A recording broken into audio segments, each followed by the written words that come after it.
Assalamualaikum warahmatullahi wabarakatuh. Bismillahirrahmanirrahim. Alhamdulillahirabbil alamin wassalatu wassalamu ala sayyidil mursalin nabiyina wa habibina wa syafi'ina Muhammad bin Abdullah wa ala alihi wa ashabihi wa man ihtada bihadihi wa istanna bi sunnatihi ila yaumiddin, amma ba'd. Qala al-musannif al-imam Abu Hamid Al-Ghazali rahimahullah wa nafa'anallah bi'ulumihi fid dharain amin. Dari surah Maryam terdiri dari 3 ayat. Muka surat 190.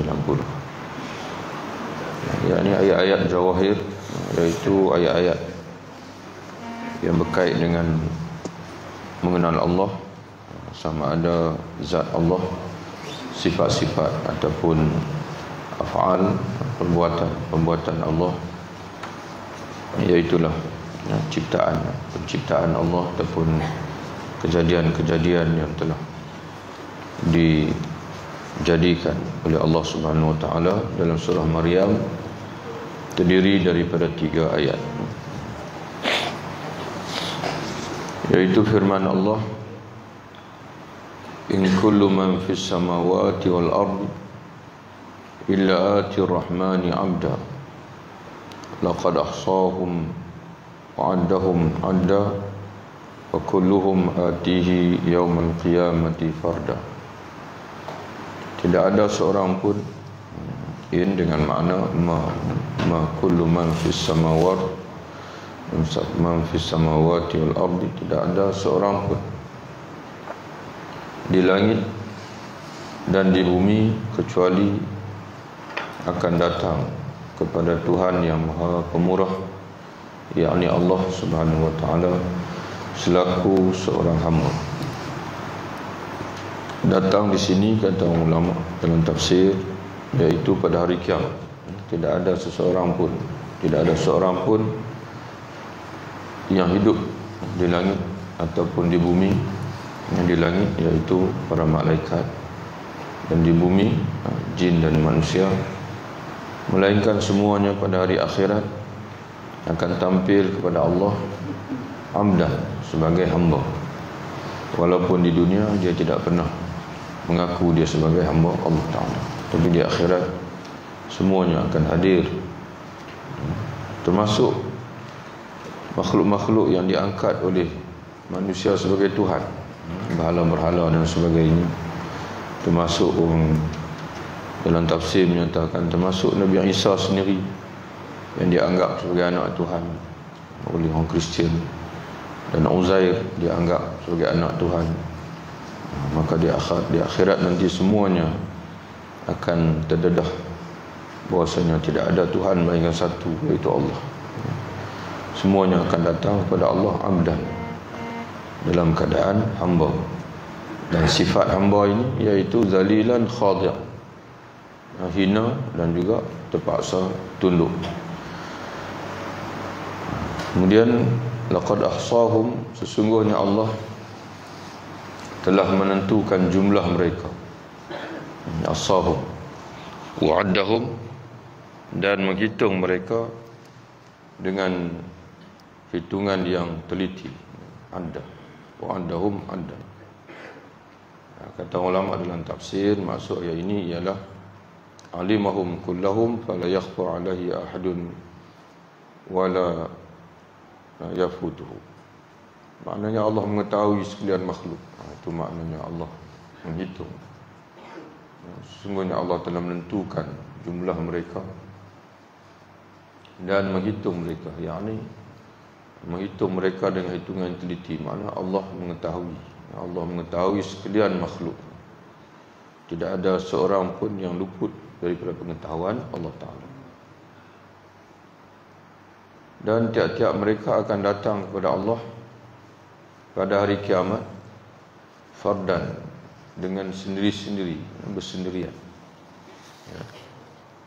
Maknanya setiap manusia ini akan dihadap oleh Allah dengan buku catatan masing-masing dan dihitung dengan amalan masing-masing. Jadi sebab itu tuan-tuan sekalian, kena masing-masing kita kena beringatlah bahawa kita hari ini di dunia ini banyak bergantung pada orang. Kadang-kadang dalam kita menghisap pun kita suka hisap orang, tak suka hisap diri sendiri. Allah Ta'ala kata kita hadir masing-masing, masing-masing bertanggungjawab atas perbuatan masing-masing.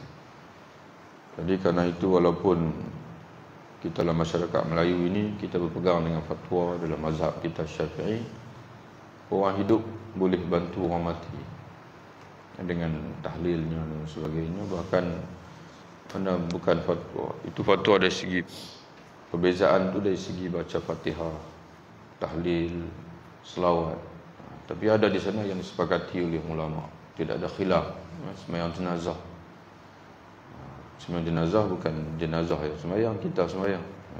Jadi maknanya bermanfaat untuk dia lah. Kalau tidak, takkan Nabi nak wajibkan. Dan itu juga tidak ada khilaf masalah sedekah.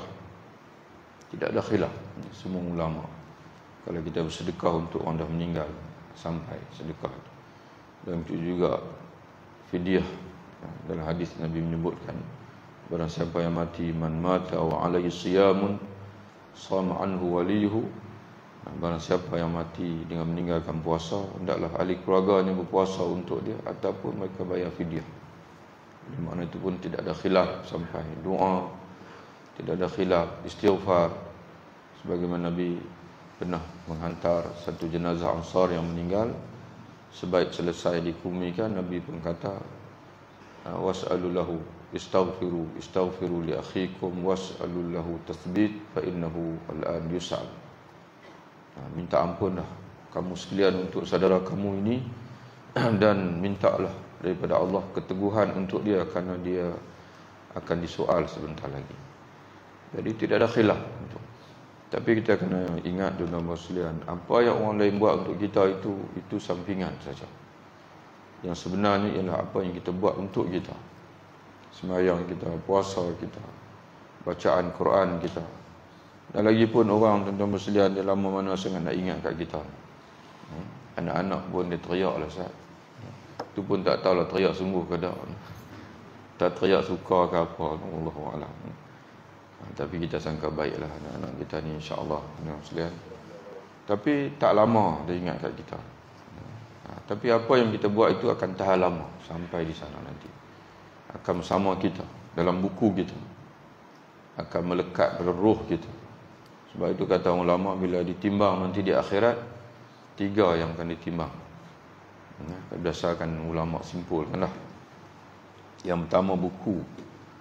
Buku kita akan ditimbang. Yang keduanya amalan kita. Setiap amalan kita tu akan ditimbang. Sebab itu Nabi sebut, bila setiap yang salat itu selesai salat memberi salam, ada yang pulang dengan pahala 1/2, ada yang pulang dengan 1/10 pahala, ada yang pulang dengan 1/9, ada yang pulang dengan 1/8. Jadi sama-sama salat, tapi pahala tak sama. Jadi bila ditimbang tu tak sama, mana ikutlah. Mungkin dari khusyuknya, dari segi ikhlasnya, dari segi macam-macam faktor. Dan yang ketiganya ialah kita sendiri pun akan naik atas penimbang. Diri kita sendiri. Sebagaimana Nabi sebut tentang Abdullah bin Mas'ud. Satu hari dia ginjat, Nabi dia tu kurus. Kurus sungguhlah Abdullah bin Mas'ud. Dia ginjat, nak ambil nak kepak, nak patahkan satu ranting kayu. Tiba-tiba main angin. Dan bila main angin ni, dia jadi melayah, terselak, nampak betis dia. Sahabat-sahabat tengok, pakat gelak. Rasulullah kata, kamu gelak apa? Tengok Rasulullah betis dia, tirus, kecil betis. Nabi kata, betis yang tirus itu nanti di akhirat bila ditimbang lebih berat daripada bukit Uhud. Jadi menunjukkan bahawasanya mana manusia pun akan ditimbang. Sebab Nabi sebut betis yang tirus itu, kalau ditimbang di akhirat nanti, kalau ditimbang lebih berat daripada bukit Uhud. Jadi makna kita sendiri pun akan ditimbang, buku catatan kita dan juga amalan. Setiap amalan kita pun akan ditimbang oleh Allah Ta'ala. Jadi sebab itu kena pulun lah. Bahasa kita kata kena pulun sungguh-sungguh sebelum mati ni. Ulun maknanya, dan utamakan ibadat-ibadat yang banyak pahala yang disebut oleh Nabi SAW. Sembahyang berjamaah 27. Kemudian bila perjalanan melangkah kaki untuk berjamaah itu, satu langkah itu pahala, satu langkah yang turun pula, satu langkah kita angkat kaki itu darajah, dan satu langkah lagi menghapuskan dosa. Bacaan Quran setiap huruf 10. Setiap huruf benda muslihan. Bismillah saja tu ba 10, sin 10, mim 10. Itu bacaan Quran. La ilaha illallah, salawat dan sebagainya. Dari surah Taha pula terdiri dari 9 ayat. Di awal surah Taha ayat 1 hingga 8. Terdiri daripada 9 ayat.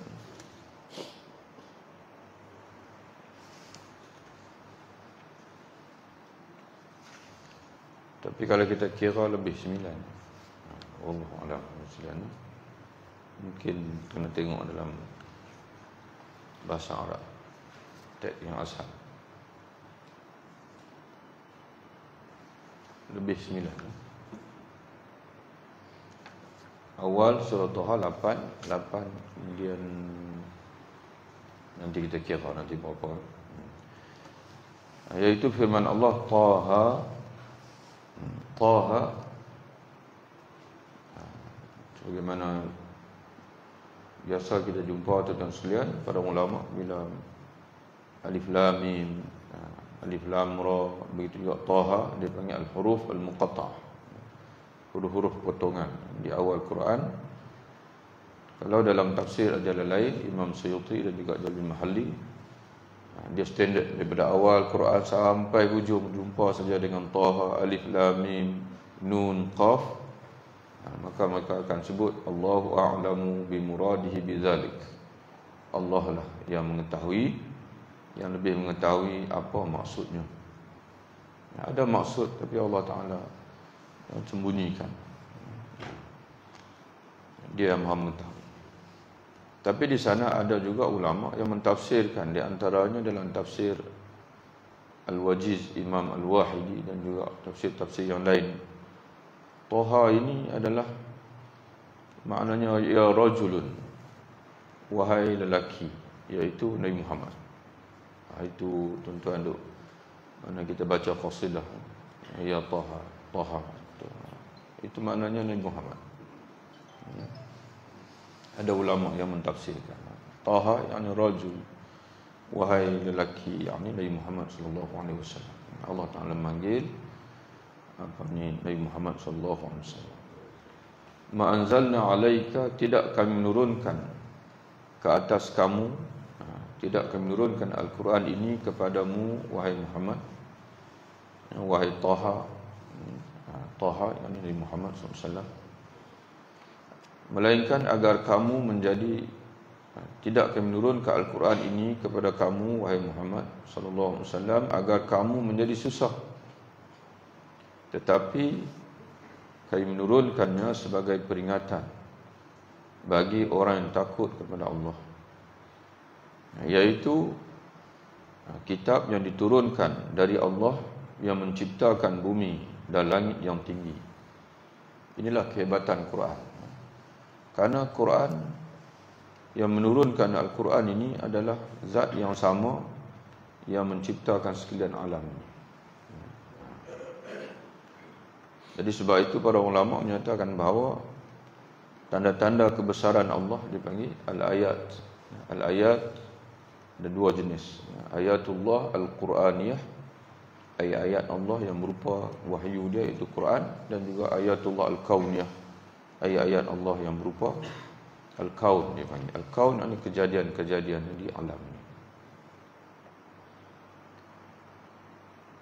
Dan sebagian ahli falsafah, tapi kita tak berapa setuju lah, cuma kita sebutlah ahli falsafah, maka kata alam ini adalah kitab Tuhan yang tertua.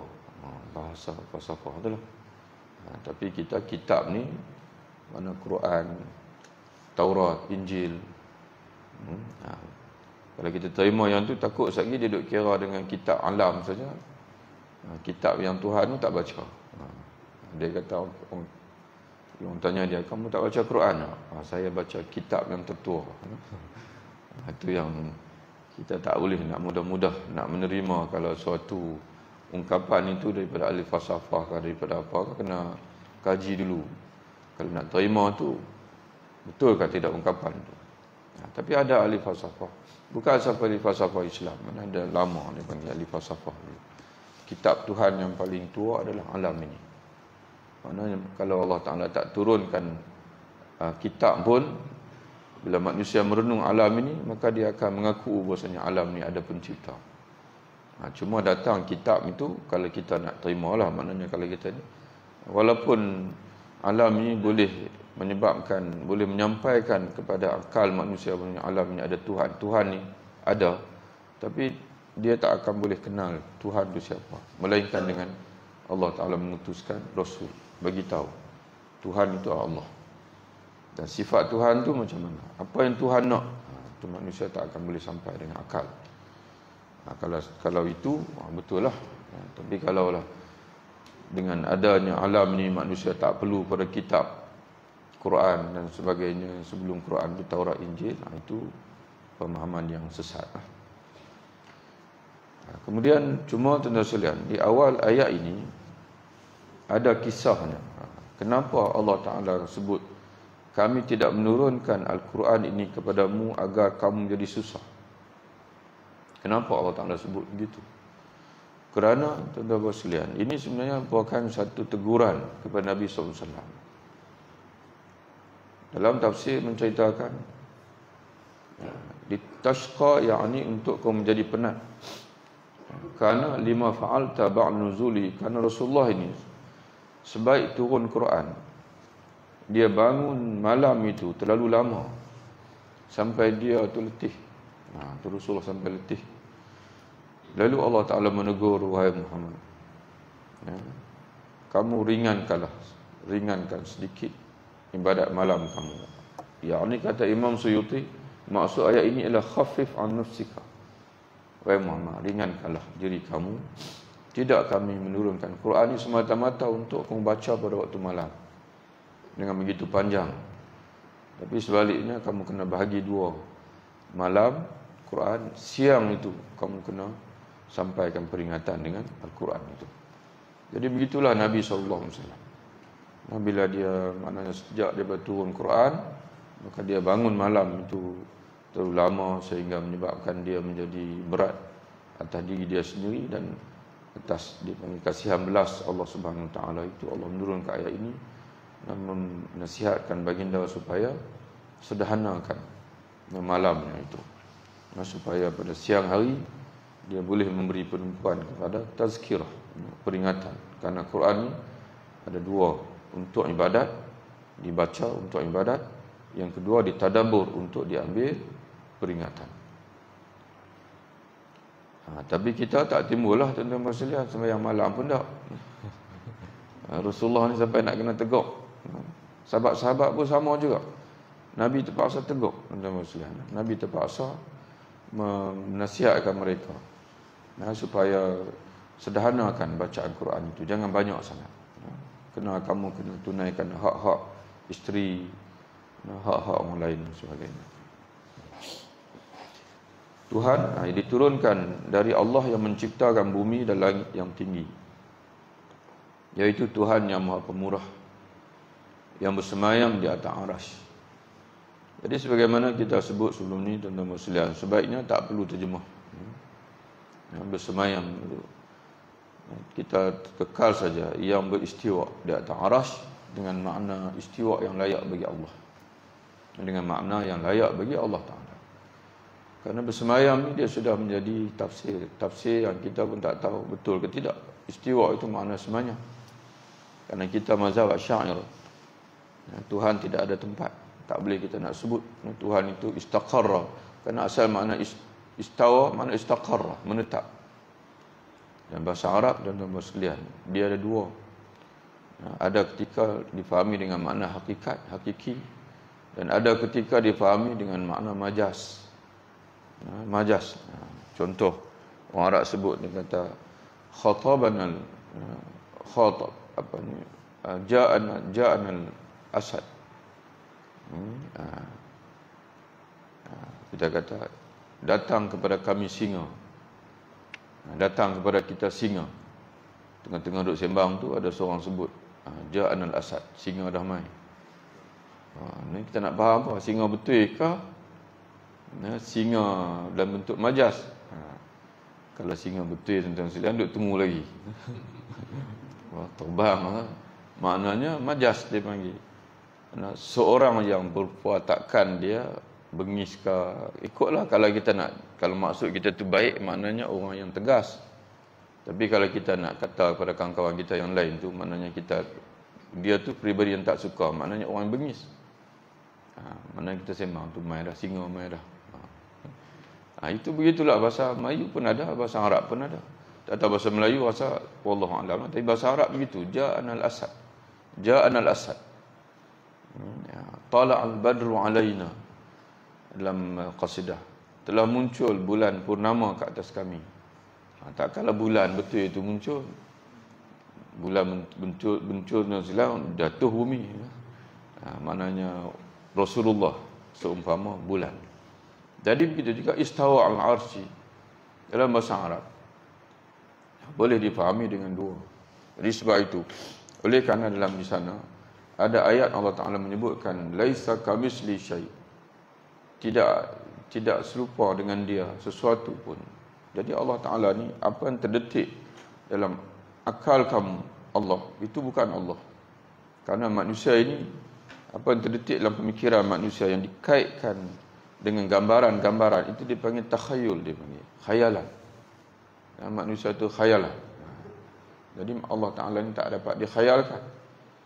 Jadi khayalan manusia ini, cuba tuan-tuan renung tengok, setiap benda yang kita khayalkan mesti bertempat. Mesti bertempat. Hatta mimpi. Tuan-tuan kata mimpi ni dia berlaku dalam alam ni. Mesti orang tanya, saya mimpi semalam. Dia kan tanya, kamu mimpi jumpa siapa? Lepas tu kita sembang, jumpa siapa? Kamu jumpa di mana? Mesti di mana tu ada masa. Jadi begitulah tuan-tuan sekalian. Baik itu akidah Asy'ariyah. Menunjukkan bahawasanya istawa tidak boleh difahami dengan makna yang zahir di sini. Makna zahir itu apa? Istawa bahasa Arab, istaqarra. Tanya orang Arab, tengok dalam kamus Arab. Istaqarra, satu, menetap di atas aras. Itu satu. Yang kedua, ala, berada tinggi daripada aras. Itu makna yang kedua. Kedua-dua makna itu menggambarkan bahawasanya Allah Ta'ala ini bertempat. Dan tempat ini kejadian Allah. Kalau kita kata memang Allah Ta'ala itu bertempat di atas, di tinggi. Jadi persoalan sekarang ni, sebelum dia menciptakan tempat tinggi itu, dia duduk di mana dulu? Itu kena nak jawab yang tu pula. Dia bangkai. Jadi sebab itu para ulama Asy'ariyah menyatakan bahawa istawa al-arsy ini hendaklah difahami dengan makna majaz. Cuma ada dua pula kumpulan Asy'ariyah ini.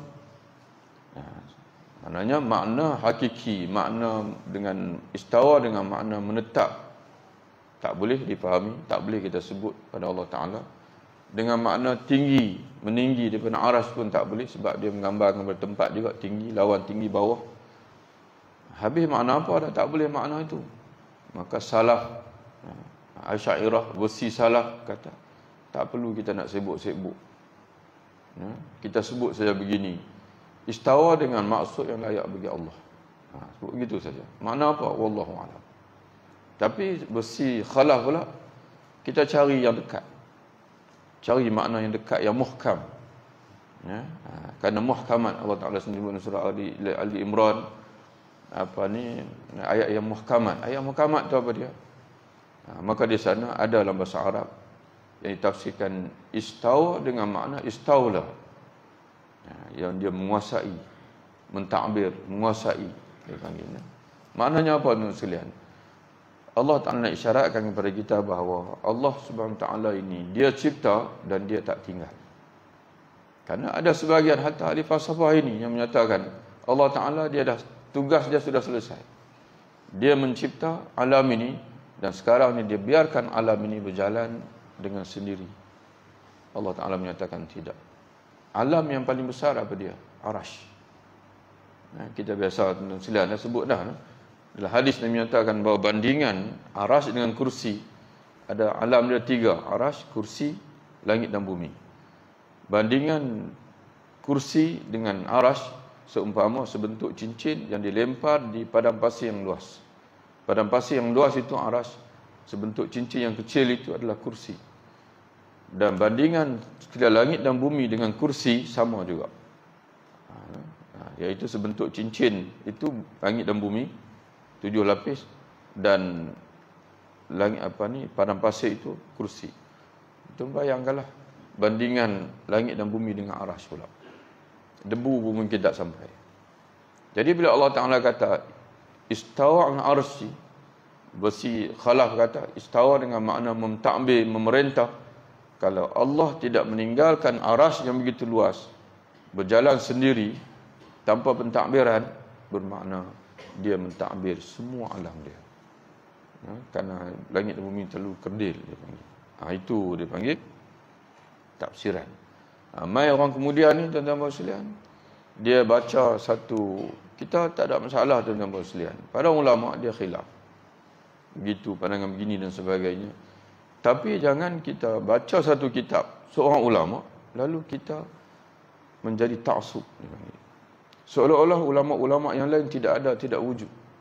Dan yang alim hanya ulama yang kita pegang saja. Tuan-tuan sekalian, kalau itu tuan-tuan dah anggap dia seolah macam Nabi. Padahal kita dah yakin bahasanya yang tidak boleh dicanggahi, yang benar mutlak, tidak ada kesilapan langsung, yang wajib diterima semua pandangan-pandangan dia adalah kalau manusia satu saja zaman ini, iaitu Nabi Muhammad SAW. Jadi kerana itu tuan-tuan sekalian, kena ada sikit, walaupun kita pro macam mana sekalipun pada seorang ulama, kena ingat bahasanya banyak lagi ulama-ulama yang sezaman dengan dia ataupun yang selepas dia ataupun sebelum dengan dia yang mungkin sama alim ataupun lebih alim daripada dia. Jadi kerana itu tuan-tuan sekalian, maka kita kena orang panggil apa? Berhujah sajalah, berhujah dengan kasih sayang. Dan benda-benda khilaf ni tuan-tuan sekalian, tak boleh kita berhujah di depan khayal ramai, kerana dia akan membuka jurang lagi. Buat forum saja, forum tertutup, dihadiri siapa yang berminat untuk mendengar perbahasan-perbahasan khilaf ini. Jangan tuan-tuan sekalian buka, nanti dia akan lebarkan. Dia akan melebarkan jurang di antara kita. Adalah jurang tu ada dah, kemudian lebarkan lagi. Akhirnya musuh mencelah. Dia musuh mencelah.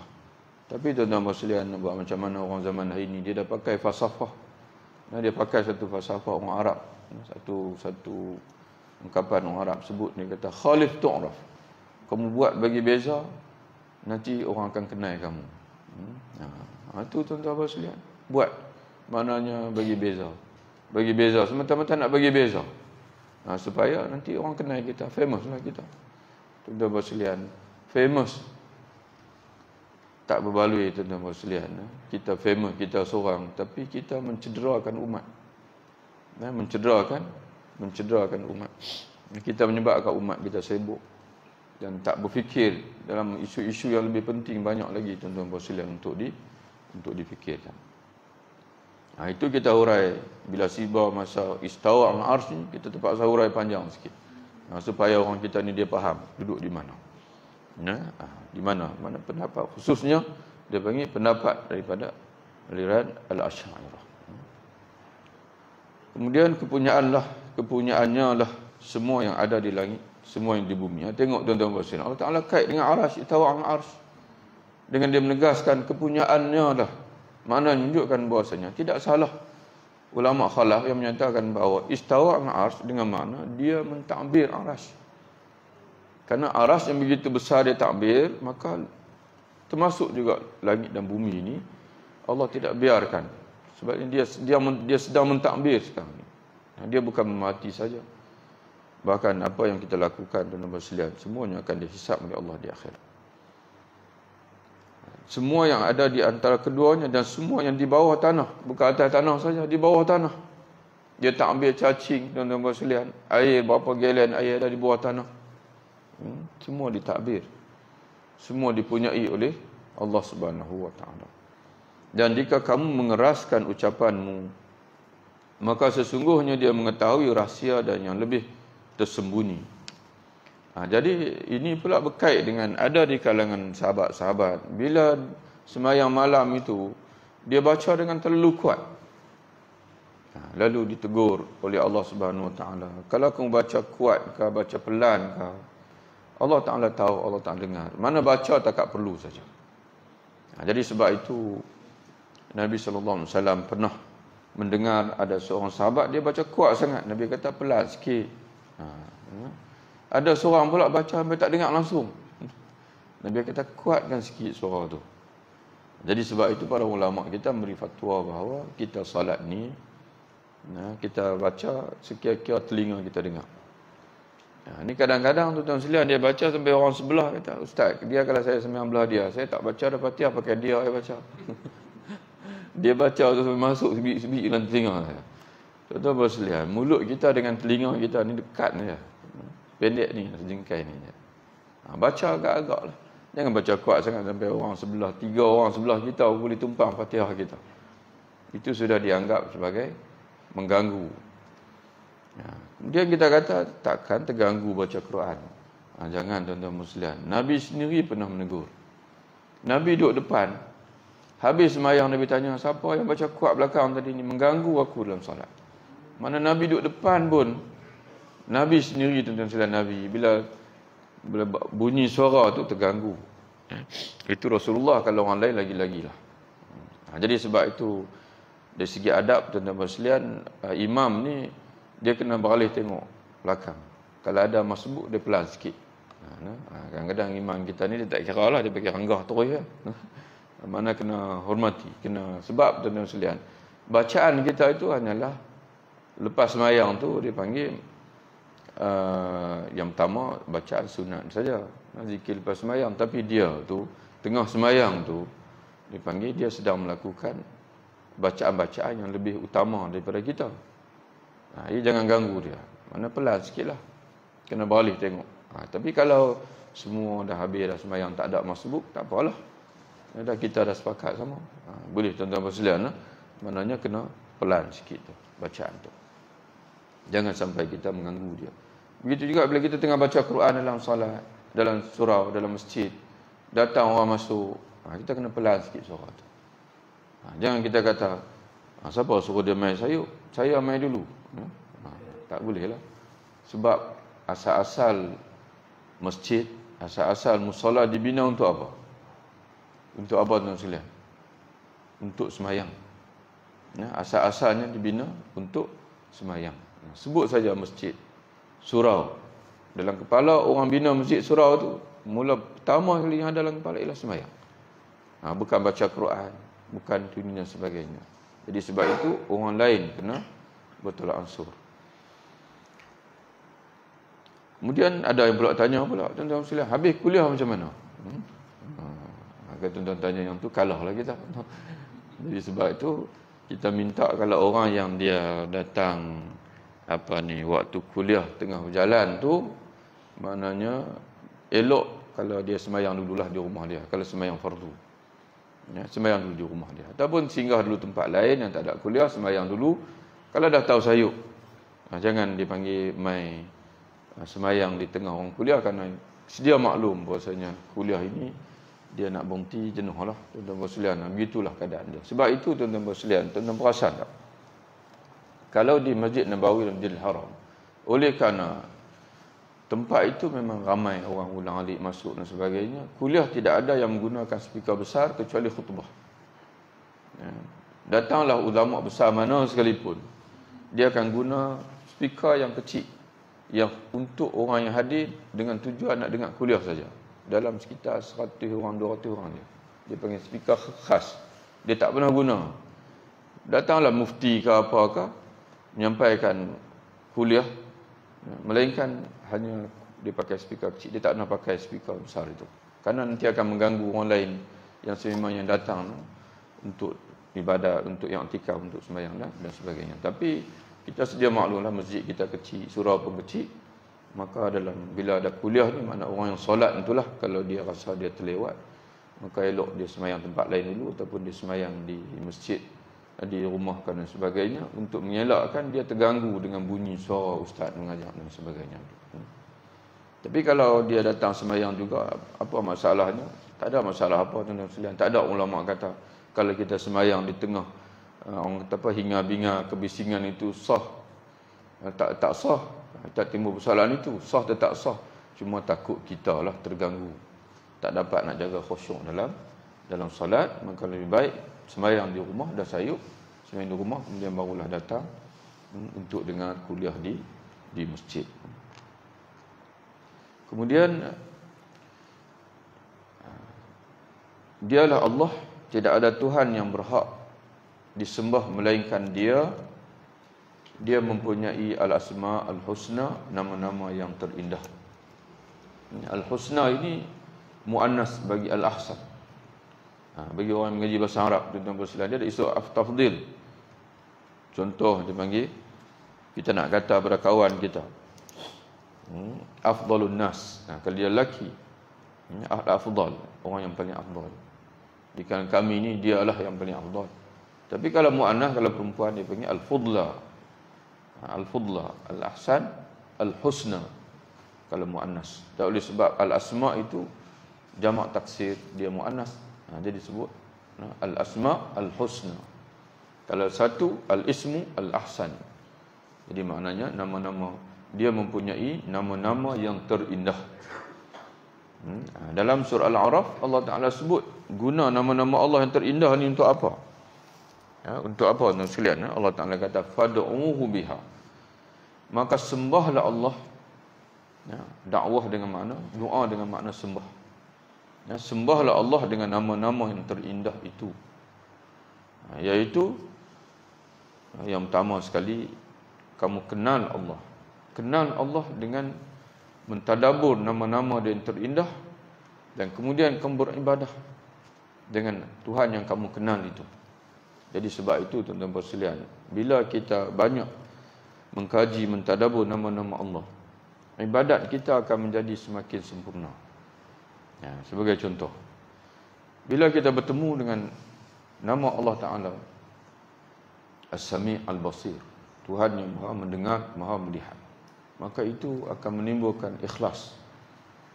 Jadi tak perlu kita tak perlu nak bagi tahu orang lain kita buat itu, buat ini, kerana Allah Ta'ala maha mengetahui, mendengar. Bila-bila masa pun kita buat ibadat, Dia tahu dan Dia mendengar bacaan kita dan sebagainya. Dan begitu juga, tuan-tuan sekalian, bila kita ditimpa musibah, kita akan kembali kepada Allah. Inna lillahi wa inna ilaihi raji'un. Kerana kita mengaji dalam nama Allah, bosnya Dialah Tuhan. Kalau musibah itu berkait dengan rezeki, maka kita sabar, kerana Allah Ta'ala menyatakan Dialah Tuhan yang beri rezeki. InsyaAllah kali ini saja rugi, InsyaAllah lain kali Allah Ta'ala, Dia yang beri rezeki, Dia akan bagi rezeki lain pula untuk kita.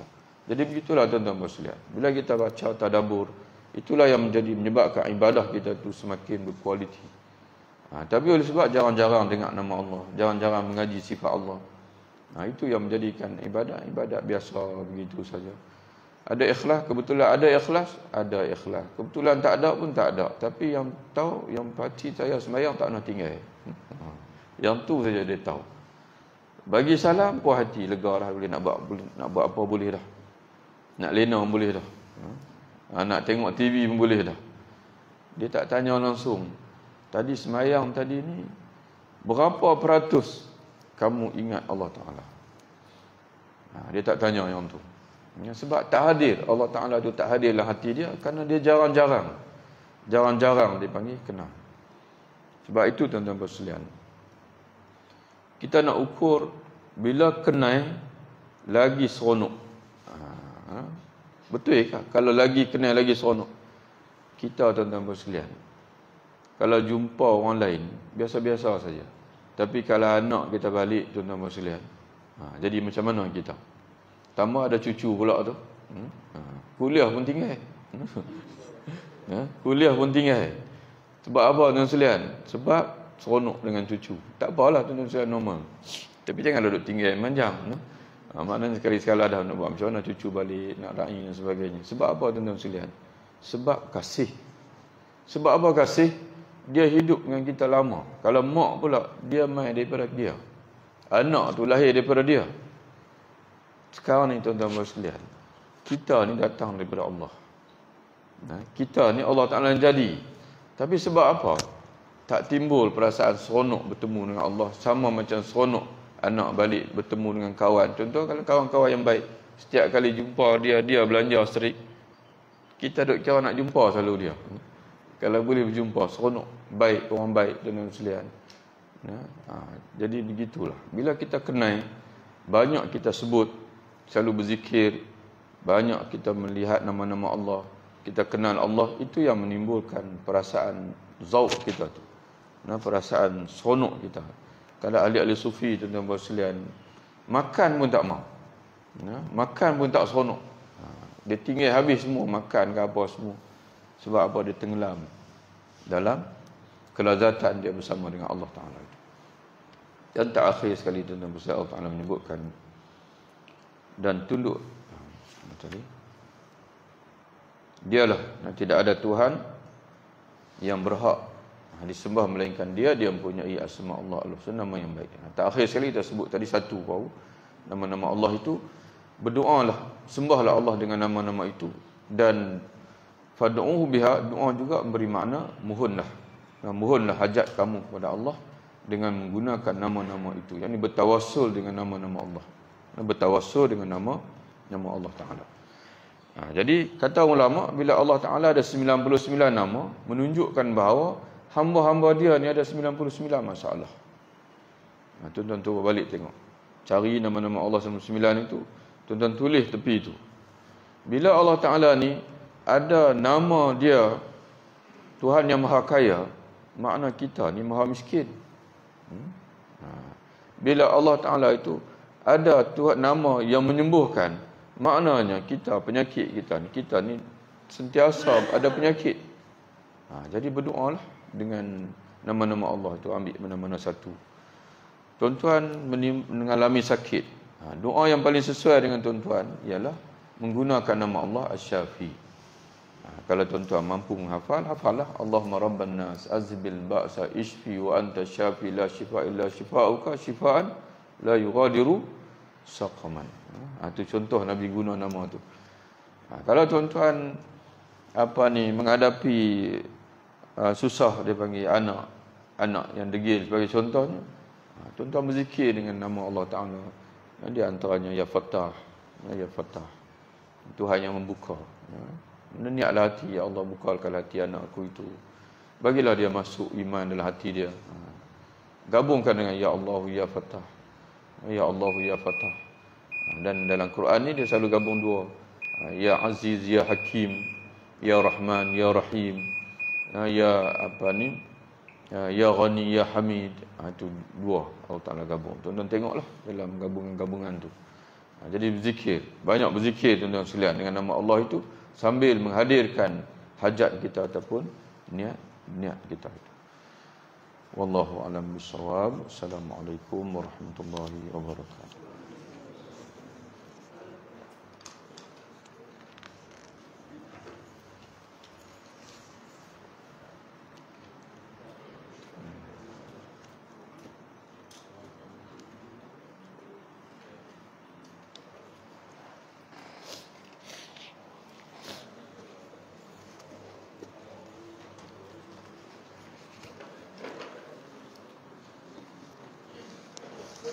Ogos 31 Ogos hari Jumaat. Hari Jumaat. Hari Rabu. Pagi ya. Setakat lah ni nampak tak ada apalah. Buat kuliah subuh khas. Boleh insya-Allah. Ya. Nak sambung kitab ni kan, nak cerita lain. Ya? Bab merdeka tak payahlah. Kita cerita nama-nama Allah lah. Nanti ada nota akan betul stik kat tuan-tuan. Ada nota tu macam mana nak beramal dengan nama-nama Allah Ta'ala tu. Doa-doa lah, doa-doa asma Allah yang ada dalam hadis. Doa-doa. Kita cerita bab tu insya-Allah. Pagi Rabu ni insya-Allah.